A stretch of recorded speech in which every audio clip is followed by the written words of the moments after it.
बिस्मिल्लाहिर्रहमानिर्रहीम। अज़ीज़ तलबा व तालिबात, अस्सलामु अलैकुम। मैं हूँ आपकी इस्लामियत की टीचर। मैं अपनी जमात से ये 6 क्लास के तलबा व तालिबात से मुखातिब हूँ। 6 क्लास बेटा हम मार्च प्लान में से सबक बाब पंजुम में से हदायत के सरचश्मे मशाहिर इस्लाम पेज नंबर 69 हज़रत उम्मुल मोमिनीन हज़रत ख़दीजा का सबक पढ़ रहे थे। उसका कॉपी वर्क हमने शुरू किया है। सवाल नंबर 1, 2, 3, 4 हम मुकम्मल कर चुके हैं। आज हम सवाल नंबर 5 और 6 और 7 पढ़ेंगे। ठीक है, आज हम बाकी जो सवाल है इस सबक के उनको हम अपनी कॉपी पे तहरीर करेंगे। सवाल और जवाब दोनों मैंने आपके लिए तहरीर किए हैं। आप इनको तवज्जो से सुने और जो उनके मुश्किल अल्फाज हैं उनको समझें। नंबर 5 पे नबी करीम सल्लल्लाहु अलैहि वसल्लम हज़रत ख़दीजा रज़ी अल्लाह ताला अन्हा की तारीफ़ किस तरह फरमाया करते थे। यानी आप सल्लल्लाहु अलैहि वसल्लम अपनी बीवी हज़रत ख़दीजा रज़ी अल्लाह ताला अन्हा की तारीफ़ किस तरह करते थे। हज़रत ख़दीजा के इंतकाल के बाद आप सल्लल्लाहु अलैहि वसल्लम उनका ज़िक्र बड़ी मोहब्बत और गमगुसारी से करते थे। फरमाते कि मुझे उससे बेहतर और मेहरबान रफ़ीक़ा हयात नहीं मिली। हज़रत ख़दीजा रज़ी अल्लाह ताला अन्हा जब इस दुनिया से विसाल फरमा गई, जब आपका इंतकाल हो गया, तो आप सल्लल्लाहु अलैहि वसल्लम उनको याद फरमाते तो उस आपके अल्फाज में बड़ी मोहब्बत शामिल होती है और बहुत गमज़दा हो जाते हैं आपका नाम लेते हुए।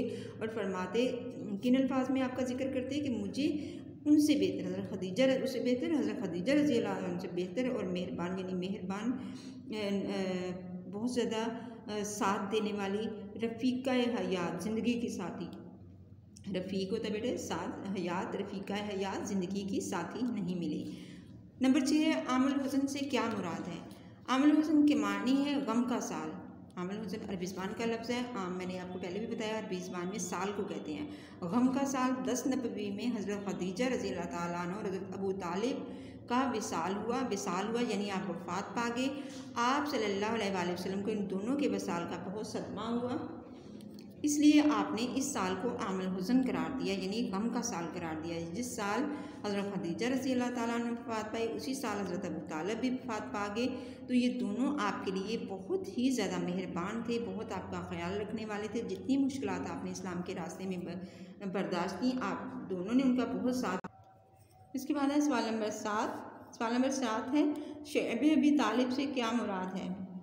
शेब अबी तालिब जो लफ्ज़ है इसमें शेब अरबी ज़बान में एक घाटी को कहते हैं, जो पहाड़ के अंदर छोटे पहाड़ों के अंदर जो ऐसा गारनुमा हिस्सा होता है ना, घाटी जो होती है उसके हिस्से को कहते हैं। तो अबी तालिब शेब अबी तालिब से क्या मुराद है। कुरैशी मक्का से इस्लाम की तबलीग बर्दाश्त ना हुई। कुरैशी मक्का के जो मक्का कुरैश के जो लोग थे वहाँ पे अहले कुरैश के, जब उन्होंने इस्लाम आप सल्लल्लाहु अलैहि वसल्लम की नबुव्वत का ऐलान हो गया, अल्लाह ताला ने आपको तबलीग करने का हुक्म दिया। तो चूँकि आपको पता है जो कुरैश के लोग थे वो बुतों को पूजते थे, उनका मज़हब जो है वो कुछ और था। तो जब आपने एक अल्लाह की तरफ उनको बुलाना शुरू किया तो उन्होंने सख्त मज़ाहमत, सख्त मुखालफत का मुजाहरा किया। तो जब उन्होंने देखा कि इतनी सख्ती के बावजूद भी लोग जो दायरा इस्लाम में दाखिल हो रहे हैं, तो फिर उन्होंने चूँकि वहाँ पे आपके सारे ख़ानदान के अफराद रहते थे, उन्होंने आप सल्लल्लाहु अलैहि वसल्लम पर ही नहीं आपके ख़ानदान वालों पर भी सख्ती करना शुरू कर दी। जब कुरैशी मक्का से इस्लाम की तबलीग बर्दाश्त ना हुई तो उन्होंने आप सल्लल्लाहु अलैहि वसल्लम के ख़ानदान बनु हाशिम से मुकम्मल तौर पर कता ताल्लुकी इख्तियार कर ली। कता ताल्लुकी यानी बिल्कुल राब्ता ताल्लुकात ख़त्म कर लेना, कता काट देना, ताल्लुकात ख़त्म कर लेना इख्तियार कर ली। हज़रत अबू तालिब आपको और ख़ानदान के दूसरे अफराद को लेकर मक्का मुकरमा के बाहर एक घाटी में चले गए जिसे शेब अबी तालिब कहा जाता है।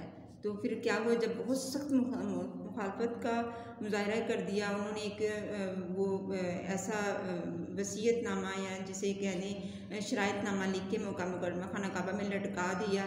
और आपने ख़ानदान वालों के साथ सब कुरैश ने जो सख्त ताल्लुकात जो कता ताल्लुकी तो हज़रत अबू तालिब ने फिर अपने सारे ख़ानदान वालों को लिया और कहाँ पे चले गए, घाटी में चले गए। घाटी पहाड़ के जो दरमियानी वाला हिस्सा होता है वहाँ पे चले गए और वहाँ पे फिर बाद में वो घाटी को क्या कहलाई, शेब अबी तालिब कहलाई। वो घाटी कौन सी घाटी कहलाई, शेब अबी तालिब की घाटी कहलाई।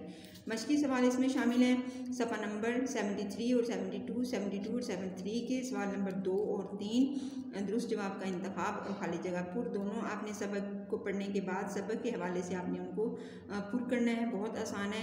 ये आपके एक इम्तहान है कि आप जब पढ़ते हो तो आप कितना उस सबक में से अखज़ करते हो, कितना उस सबक में से सीखते हो कि आप खुद अपनी एक्सरसाइज कर भी सकते हो कि नहीं। दोबारा से मैं सवाल नंबर 7 आपको बता देती हूँ कि सवाल नंबर 7 शेब अबी तालिब से क्या मुराद है कि शेब अबी तालिब जो है जब कुरैशी मक्का से इस्लाम की तबलीग बर्दाश्त ना हुई तो उन्होंने आपके ख़ानदान बनु हाशिम से मुकम्मल तौर पर क़ता ताल्लुक़ इख्तियार कर ली।